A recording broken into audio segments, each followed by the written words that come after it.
Hello students, इससे पहले हम लोगों ने सांद्रण की 2 इकाई भार प्रतिशत और आयतन प्रतिशत के बारे में पढ़ा और आज हम लोग सांद्रण की अन्य इकाइयों के बारे में भी पढ़ेंगे।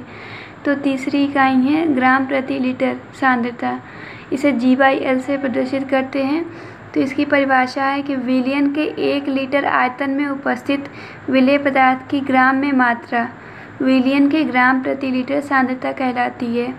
इसका सूत्र है ग्राम प्रति लीटर सांद्रता इज इक्वल टू विलेय पदार्थ की मात्रा ग्राम में बटे में विलयन का आयतन लीटर में। तो यहाँ हम देख रहे हैं कि हम सूत्र की मदद से परिभाषा दे सकते हैं। तो यदि हम सूत्र में विलयन का आयतन 1 लीटर रख दें तो ग्राम प्रति लीटर सांद्रता जो है ये बराबर हो जाएगी विलेय पदार्थ की मात्रा और बटे में 1। इस तरीके से विलेय पदार्थ की जो मात्रा है ये ग्राम में मात्रा इस विलयन के ग्राम प्रति लीटर सांद्रता के बराबर हो जाएगी। तो इस तरीके से हम परिभाषा दे सकते हैं कि विलयन के 1 लीटर आयतन में उपस्थित विलेय पदार्थ की ग्राम में मात्रा विलयन की ग्राम प्रति लीटर सांद्रता के बराबर होती है या फिर ग्राम प्रति लीटर सांद्रता कहलाती है और इसका मात्रक ग्राम प्रति लीटर होता है। अगली इकाई है मोलरता। मोलरता को कैपिटल M से प्रदर्शित करते हैं। इसकी परिभाषा है कि निश्चित ताप पर विलयन के 1 लीटर आयतन में उपस्थित विलेय पदार्थ के मोलों की संख्या को मोलरता कहते हैं। यानी विलयन के 1 लीटर आयतन में जितने विलेय पदार्थ के मोलों की संख्या होगी वो विलयन की मोलरता कहलाएगी। सूत्र है मोलरता capital M is equal to विलेय पदार्थ के मोलों की संख्या बटे में विलयन का आयतन लीटर में। तो यहाँ पे हम देख रहे हैं कि अगर हम सूत्र में विलयन के आयतन को 1 लीटर कर दें तो नीचे 1 करने पे विलेय पदार्थ के मोलों की संख्या बराबर हो जाएगी विलयन की मोलरता के। तो यहाँ से परिभाषा दी जाएगी कि विलयन के 1 लीटर आयतन में उपस्थित विलेय पदार्थ के मोलों की संख्या को विलयन की मोलरता कहते हैं। विलेय पदार्थ की मोलों की संख्या निकालने के लिए सूत्र है ये। तो मोलों की संख्या को n से प्रदर्शित करते हैं। तो विलेय पदार्थ के मोलों की संख्या बराबर हो जाएगा विलेय पदार्थ का द्रव्यमान बटे में विलेय पदार्थ का अणुभार। मोलरता का मात्रक मोल प्रति लीटर होता है। मोलों की संख्या का मात्रक मोल हो जाएगा और विलयन के आयतन का मात्रक लीटर हो जाएगा। तो इस प्रकार से मोलरता का मात्रक मोल प्रति लीटर हो जाएगा। या हम आयतन को डेसीमीटर क्यूब में भी दिखा सकते हैं। तो इस तरीके से मात्रक मोल प्रति डेसीमीटर क्यूब हो जाएगा। अगली इकाई है मोललता। मोललता को स्मॉल m से प्रदर्शित करते हैं। इसकी परिभाषा है कि विलायक के 1 kg द्रव्यमान में घुलित विलेय पदार्थ के मोलों की संख्या को विलयन की मोललता कहते हैं। तो हमें दोनों में ही विलेय पदार्थ के मोलों की संख्या लेना है, लेकिन यहाँ पे हमें विलायक के 1 kg द्रव्यमान में लेना है और यहाँ पे हम विलयन के 1 लीटर आयतन में लेना है। तो ये आयतन है और विलयन का वो भी, और यहाँ द्रव्यमान है वो विलायक का है। तो सूत्र है मोललता M इज इक्वल टू विलेय पदार्थ के मोलों की संख्या बटे में विलायक का द्रव्यमान kg में। तो हम यहाँ देख रहे हैं मोललता इसी तरीके से सूत्र से निकाली जाएगी। और अगर हम इस सूत्र से परिभाषा देना चाहें तो विलायक का द्रव्यमान जब 1 kg रखेंगे तो विलेय पदार्थ के मोलों की संख्या बराबर हो जाएगी मोललता के। तो वही परिभाषा है कि विलायक के 1 kg द्रव्यमान में विलेय पदार्थ के मोलों की संख्या को विलयन की मोललता कहते हैं। इसका मात्रक हो जाएगा मोल प्रति kg। अगली सांद्रण की इकाई है नॉर्मलता। इसको कैपिटल N से प्रदर्शित करते हैं। इसकी परिभाषा है कि निश्चित ताप पर विलयन के 1 लीटर आयतन में उपस्थित विलेय पदार्थ के ग्राम तुल्यांकों की संख्या को विलयन की नॉर्मलता कहते हैं।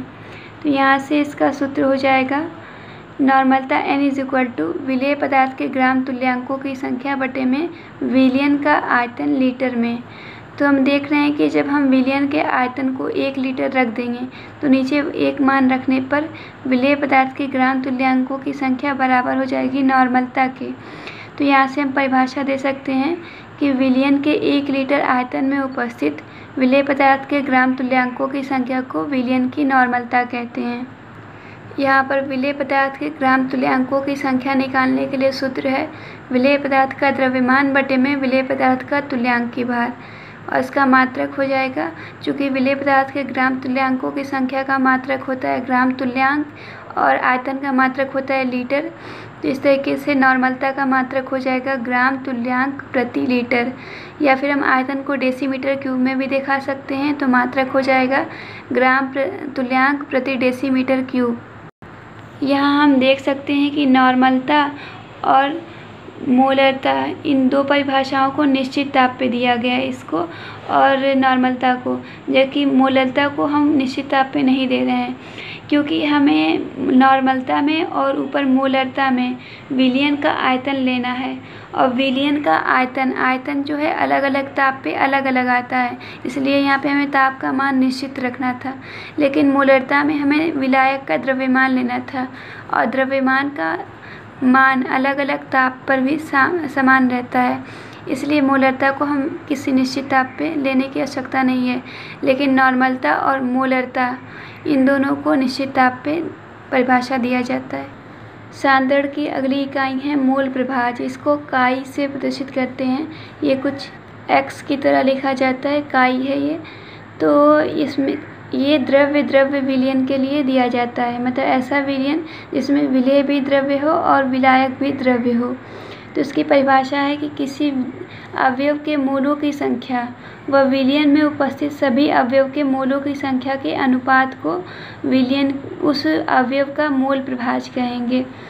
तो यहाँ पे सूत्र हो जाएगा कि किसी अवयव का मोल प्रभाज काई इज इक्वल टू अवयव के मोलों की संख्या, मतलब जिस अवयव का मोल प्रभाज निकाल रहे हैं उसके मोलों की संख्या लेंगे, और बटे में विलयन में उपस्थित सभी अवयव के मोलों की संख्या, मतलब विलयन में जितने भी अवयव हैं सबके मोलों की संख्या को जोड़ देंगे।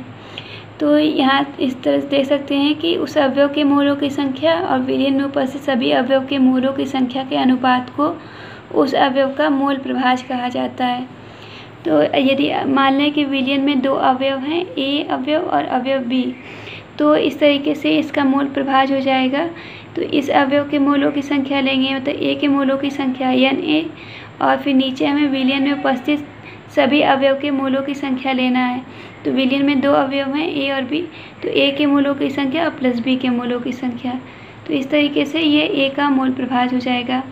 इसी प्रकार से हम बी का मोल प्रभाज लिख सकते हैं। बी के मोलों की संख्या बटे में विलयन में सभी अवयव के मोलों की संख्या हो जाएगी। मोल प्रभाज का कोई मात्रक नहीं होता है, क्योंकि ये एक अनुपात है और अनुपात का कोई मात्रक नहीं होता है।